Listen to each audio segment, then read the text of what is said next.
क्या कभी सोचा है कि जिस भारत को हम आज जानते हैं वो शायद अपने असली ऐतिहासिक स्वरूप का एक छोटा सा हिस्सा भर है। आज हम अखंड भारत की कहानी को समझने वाले हैं, एक ऐसा विचार जो एक बहुत बड़े, एक अविभाजित भारत की बात करता है।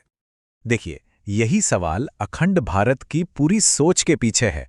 हमारे स्रोत की कहानी हमें एक ऐसे समय में वापस ले जाती है जब भारत की सांस्कृतिक और भौगोलिक सीमाएं आज के नक्शे से कहीं कहीं ज्यादा दूर तक फैली हुई थीं।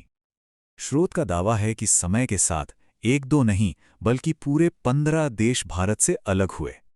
अब ये एक बहुत बड़ा दावा है, तो चलिए इस कहानी की परतों को एक एक करके खोलते हैं और देखते हैं कि ये हमें कहाँ ले जाती है।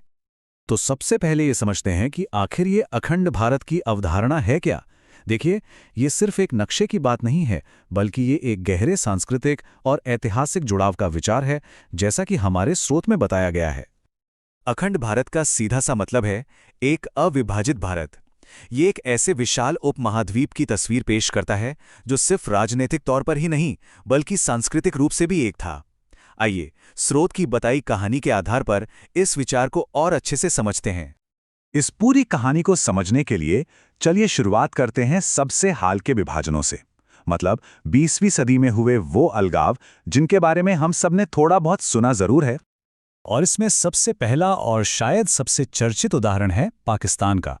स्रोत बताता है कि 1947 में भारत की आज़ादी के ठीक समय मुस्लिम लीग की एक अलग राष्ट्र की मांग के चलते इसका गठन हुआ। इसके बाद है बांग्लादेश की कहानी। ये सीधा भारत से अलग नहीं हुआ। पहले ये पूर्वी पाकिस्तान के रूप में पाकिस्तान का ही हिस्सा बना, और फिर जैसा कि ये स्रोत बताता है 1971 में भारतीय सेना की मदद से एक आज़ाद देश के रूप में सामने आया। तो ये टाइमलाइन हमें 20वीं सदी के 3 बड़े बदलाव दिखाती है।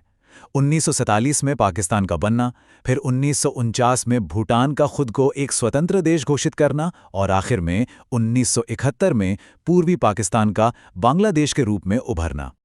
भूटान का जिक्र भी काफी दिलचस्प है।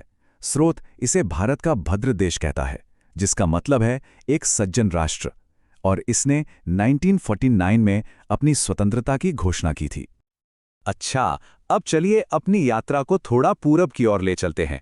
स्रोत के अनुसार भारत का प्रभाव दक्षिण पूर्व एशिया तक फैला हुआ था और वहां के कई देशों के साथ गहरे सांस्कृतिक और ऐतिहासिक संबंध थे।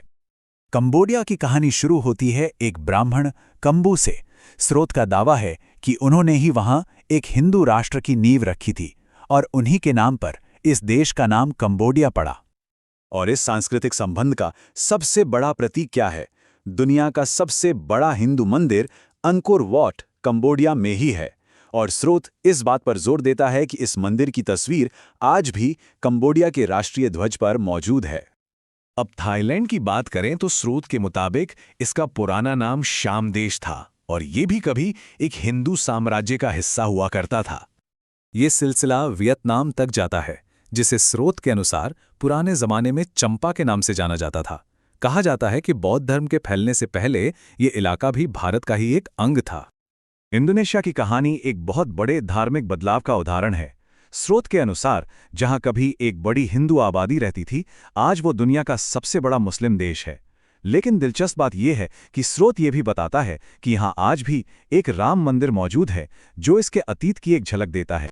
स्रोत की लिस्ट में कुछ और देश भी शामिल हैं, जैसे म्यांमार, जिसे अंग्रेजों ने अलग किया, मलेशिया, जहां पहले हिंदू और फिर बौद्ध धर्म का प्रभाव रहा, और फिलीपींस, जिसका अलगाव मुस्लिम आक्रमणों से जुड़ा जाता है। तो आप पूरब से जरा पश्चिम की ओर मुड़ते हैं। यहां स्रोत हमें और भी पुराने समय में ले जाता है और भारत के पश्चिमी पड़ोसियों के साथ क्या संबंध थे, इसकी बात करता है। अफगानिस्तान के बारे में स्रोत एक बड़ा ही दिलचस्प किस्सा सुनाता है कि यहां एक हिंदू राजा का शासन था और उनकी मुलाकात हुई सिकंदर से। कहा जाता है कि उनके बीच एक संधि हुई, जिसके बाद ही ये क्षेत्र धीरे धीरे भारत से अलग होने की राह पर चल पड़ा। ईरान के बारे में स्रोत का कहना है कि इसे भारतीयों ने ही बसाया था, पर बाद में ये अरब आक्रमणकारियों के कब्जे में चला गया। वहीं तिब्बत को कभी भारतीय शासन का हिस्सा बताया गया है, जिस पर ब्रिटिश राज खत्म होने के बाद चीन ने अधिकार कर लिया। तो अब सबसे बड़ा सवाल ये उठता है कि ये सारे अलगाव आखिर हुए क्यों? आइए, स्रोत इसके पीछे जो मुख्य कारण बताता है, उन पर एक नजर डालते हैं। स्रोत इसके पीछे कई वजहें बताता है। बाहरी आक्रमणों ने सीमाएं बदलीं, तो ब्रिटिश औपनिवेशिक नीतियों ने बांटो और राज करो का खेल खेला। आज़ादी के समय की राजनीति ने भी विभाजन में एक बड़ी भूमिका निभाई। इसके अलावा पुराने राजाओं के फैसले और समय के साथ दूसरे धर्मों के प्रसार को भी एक बड़ा कारण बताया गया है।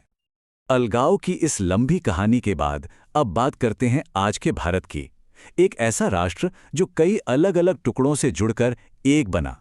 इस बिखरे हुए नक्शे को एक करने का श्रेय स्रोत के अनुसार सरदार वल्लभ भाई पटेल को जाता है। उन्होंने आज़ादी के बाद 500 से ज्यादा रियासतों को एक साथ लाकर आधुनिक भारत गणराज्य की नींव रखी थी। और यहीं पर हम इस कहानी को एक बड़े सवाल के साथ छोड़ते हैं कि अखंड भारत जैसी महान अतीत की कहानियां आज किसी देश की राष्ट्रीय पहचान को किस तरह से प्रभावित करती हैं और उसके भविष्य को कैसे दिशा दे सकती हैं।